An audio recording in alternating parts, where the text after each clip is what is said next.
ଜୟ Jagannath S T family. ଗୋଟେ ବହୁତ ବଡ଼ ଦୁଃଖ ଘଟଣା ଘଟିଛି ଆପଣମାନଙ୍କ ସହ। ଏଇ 2 ଦିନ ତଳେ ମୁଁ ସେୟାର କରିଥିଲି ଯେ ମାମୁଙ୍କ ଦେହ ଭଲ ନାହିଁ ବୋଲି। ତ ମାମୁଁ ଆଜି ଏ ଦୁନିଆରୁ ଚାଲିଗଲେ। ଗେହ୍ଲି ବିଲକୁଲ ବି ଜାଣି ନାହିଁ ଏବେ କେମିତି କ'ଣ କହିବି ସେଇଟା ଭାବୁଛି। ଯେମିତି ମାନେ କେମିତି ହ୍ୟାଣ୍ଡେଲ କରିବ ସେ କଥାଟା ଭାବୁଛି। ଗେହ୍ଲି ମୋର ଶୁଣିଲେ ବହୁତ ମାନେ ଦୁଃଖରେ ତା ଦେହ କ'ଣ ହବ କ'ଣ ନାହିଁ କିଛି ବୁଝିପାରୁନି କେମିତି କ'ଣ ସେୟାର କରିବି। ଦେହ ଖରାପ ରିଲେଟେଡ୍ ଯେତିକି ବି ଯାହା ବି କିଛି ହଉଥିଲା ଯେ ହସ୍ପିଟାଲ ଏମିତି କ୍ରିଟିକାଲ ହେଇଛି, ଘରକୁ ଆଣିବା କଥା, ସବୁ କିଛି ଜିନିଷ ମାନେ ବିଲକୁଲ ବି ଆମେ ଗେହ୍ଲିକୁ ସେୟାର କରିନାହୁଁ।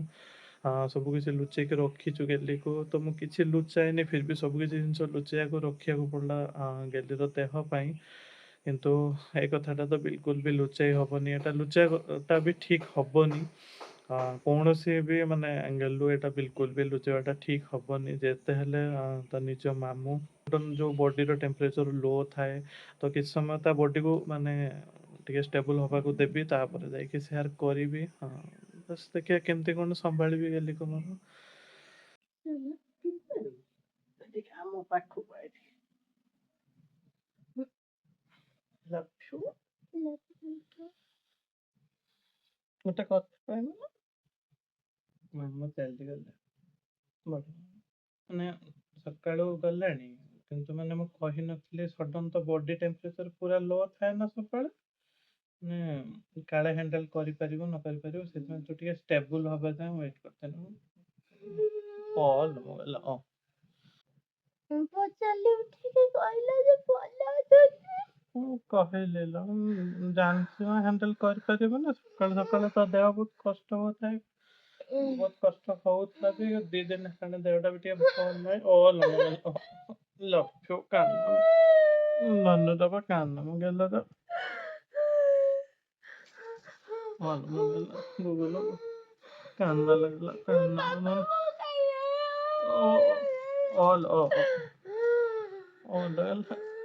କାନ୍ଦ କାନ୍ଦ ମନ ଦବା।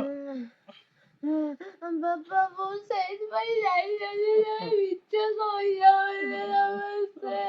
ନାଲୋ ମିଛ କହିନି ଲଗେଇଲ ଲକ୍ଷ୍ୟ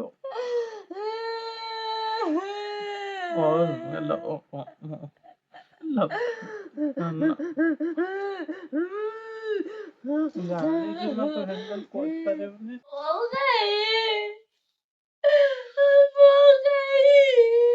କହିଲେ କିଛି ହବନି ଯେ, କହିଲେ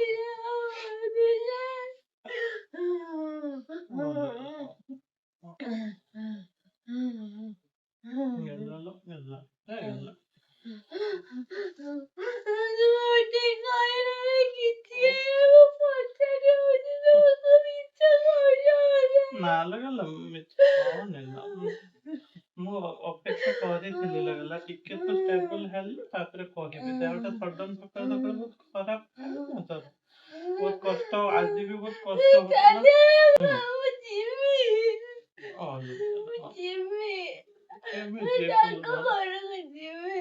କେମିତି ଯିବୁ ଧନ ଯାଇପାରିବୁନି। ବାପା ବୋଉ ଯାଇଛନ୍ତି।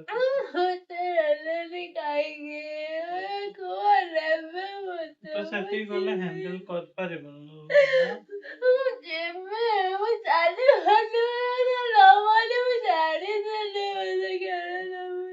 ନା ମାନେ ଚାଲି ନ କରିବା ପାଇଁ ନୁହେଁ, ହେଲେ ତ ଦେହଟା ବହୁତ ବହୁତ ଯୋଉ କଷ୍ଟ ହଉଛି ସେଠି, ମାନେ ହ୍ୱିଲ ଚେୟାରରେ ଏତେ ଦୂର ବସିକି ଯାଇକି ମାନେ ଯୋଉ କଷ୍ଟ ଯନ୍ତ୍ରଣା ରହୁଛି, ଯୋଉ ରାସ୍ତା ଯେମିତି କଷ୍ଟ ଯନ୍ତ୍ରଣା ଯିବ ନା।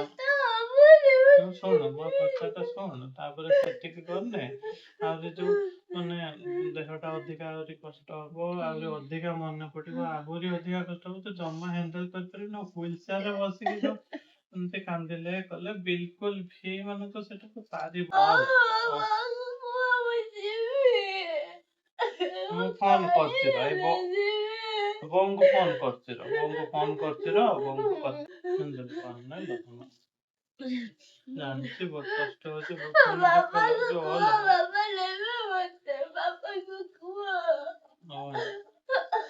ଏତେ ଦୂର ଯାଇପାରିବୁନି, ମୁଁ ଜାଣିଛି ଯାଇପାରିବ। କେହି ରାଜି ହେବେନି, ମୁଁ ଜାଣିଛି। ଶୁଣ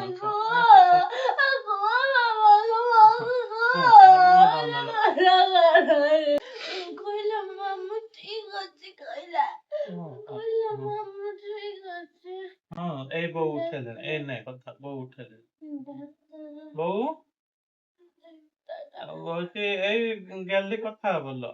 ପଚାରିନି କହିଲେ ଭଲ ଅଛି ଦେଖି ତ ଯାଇଛୁ। ମୁଁ ଯିମି ମୁଁ ଯିମି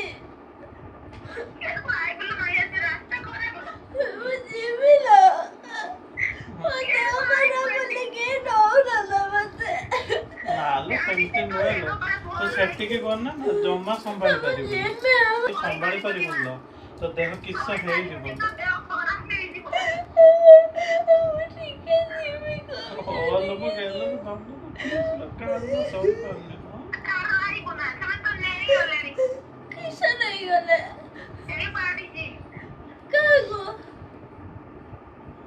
କାହାକୁ କାହାକୁ କାହାକୁ ଶୁଣୁ ଶୁଣୁ ମୋ କଥାଟା ଶୁଣୁ ଗେଲ। କାହାକୁ ଶୁଣୁ ନେଇଗଲେ? ଲୋ, ଶୁଣୁ ମୋ କଥାଟା ଶୁଣୁ, ତୁ ସେଠିକି ଗନା ନା ତୁ ଗନା, ଏ ଯୋଉ ଖରା ବହୁତ ଜୋର ହଉଛି ତୁ ସମ୍ଭାଳି ପାରିବୁ ମୁଁ ସବୁବେଳେ ଦେବି। ନା ଲୋ, ତୁ ଏଇଠି ସମ୍ଭାଳି ପାରୁନୁ ସେଠି କେମିତି ଟିକେ ସମ୍ଭାଳିବୁ? ଦେଖିବି।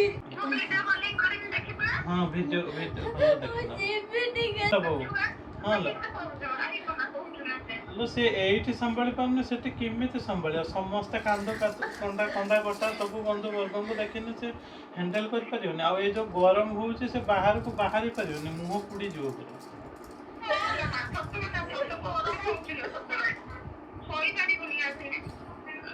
ମାନେ ଏତେ ଗରମକୁ ପୁଣି ଦେହଟା ୱିକ୍ ଅଛି ନା, ଦେହଟା ଆଉ କିଛି ହେଲା ମୁଁ ଜାଣିପାରିଲି। ଆଉ କେବେ ଆସିବନି।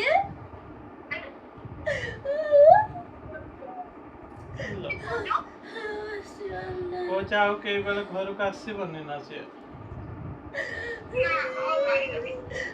ଆମର ତ କାଲି କିଛି ହେଇନଥିଲା କେବେ କାହିଁ ମୁଁ ତ ଦେଖିନଥିଲି। ମୁଁ ଜାଣିପାରୁନାହିଁ ଡାକ୍ତରଖାନାରେ ଥିଲା ବା। ଏଇ ସକାଳୁ ସକାଳୁ ନେଇ ଆସିଥିଲେ ନା। ଡାକ୍ତରଖାନା ଘରେ ଘରକୁ ନେଇ ଆସିଛନ୍ତି ଯେ ସକାଳୁ ସକାଳୁ। କହୁଛି ମରିଗଲା। ମୁଁ ଜାଣିପାରିଲି କେରକୁ ମରିଯିବ। ଏଇ ମା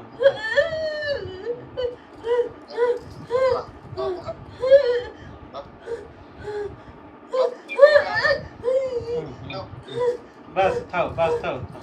ହଁ ହଁ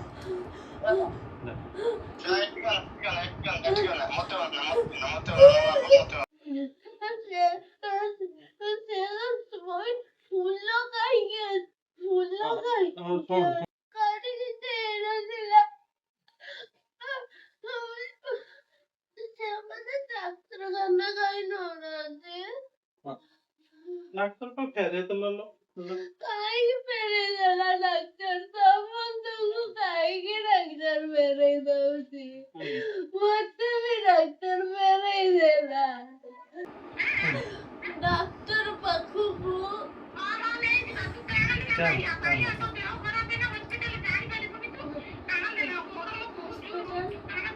ହଉ ଲୋ ବୋଉ, ମୁଁ ହଉଛି ଅଛି ତା ପାଖରେ ହେଲା, ତମେ ବ୍ୟସ୍ତ ହୁଅନି। ହଁ ହଁ ରଖିଦଉଛି। ମନ ବୋଉ ନା, ହଁ ମନ ବୋଉ ଥିବେ ସେଇଠି। ମାଉସୀ ବି ଅଛନ୍ତି। ଏଇ ମାଉସୀ ମାଉସୀ ମାଉସୀ ଏଇ ମୁଁ କହିଲି ସମସ୍ତଙ୍କୁ ସେଇଟା କହିଦବ ଲୋ, ମୁଁ ଯାଇପାରୁନି ନା ତାକୁ ଛାଡିକି। ହଁ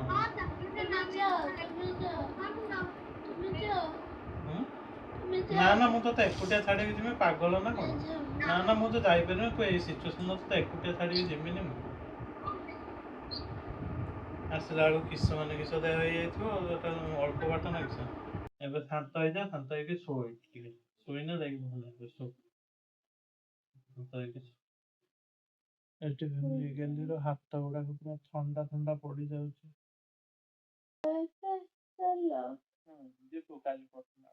କାଲି ପୁରା ଶୋଇ ପଡ଼ିଛି ସେପଟକୁ ମୁହଁ କରିକି ପୁରା।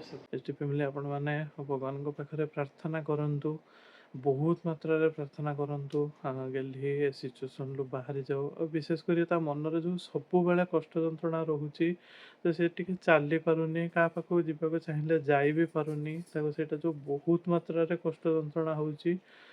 ତ ସେଥିପାଇଁ ବହୁତ ପ୍ରାର୍ଥନା କରନ୍ତୁ ଗେହ୍ଲି ଆମର ଶୀଘ୍ର ଫାଇଟ୍ କରିକି ଶୀଘ୍ର ଚାଲିବା ଶିଖିଯାଉ। ରହିଲି ଆଜି, ଜୟ ଜଗନ୍ନାଥ।